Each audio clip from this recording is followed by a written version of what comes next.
திண்டுக்கல்ல ஹைதர் அலி, திப்பு சுல்தான் விடுதலை போராட்ட மாமன்னர்கள் அவருடைய மணிமண்டபம் இருக்கிறது.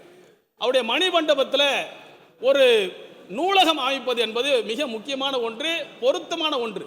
ஏனென்று சொன்னால், சுதந்திர போராட்டத்தில் களத்தில் நின்று 4ஆம் மைசூர் போரில் வீரமரணம் அடைந்தவர் மாவீரன் திப்பு சுல்தான் அவர்கள். அவர் மரணமடைந்தவுடன், வீரமரணம் அடைந்தவுடன் அவருடைய நூலகத்திலிருந்து 2000 நூல்களை அன்றைக்கு வெள்ளை ஏகாதிபத்திய அரசு லண்டனுக்கு கொண்டு சென்றது.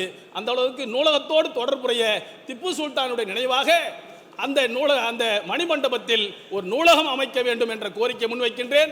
அது மட்டுமல்ல, ஒரு நல்லிணக்க நாயகன் மாவீரன் திப்பு சுல்தான், வீரமங்கை வேலுநாச்சியார் ஆனாலும் சரி, மாவீரன் தீரன் சின்னமலை ஆனாலும் சரி, அவர்களோடு வீரம் செறிந்த உறவு வைத்து விடுதலை போராட்டத்தில் ஒன்றிணைந்து நின்று களப்போராளியாக நின்ற திப்பு சுல்தான் ஹைதர் அலியினுடைய வரலாற்றை ஆவணப்படமாக எடுத்து தமிழ்நாட்டினுடைய சமூக நல்லிணக்கத்தை பறைசாற்ற வேண்டும் என்று இந்த நேரத்தில் நான் கேட்டுக்கொள்கின்றேன்.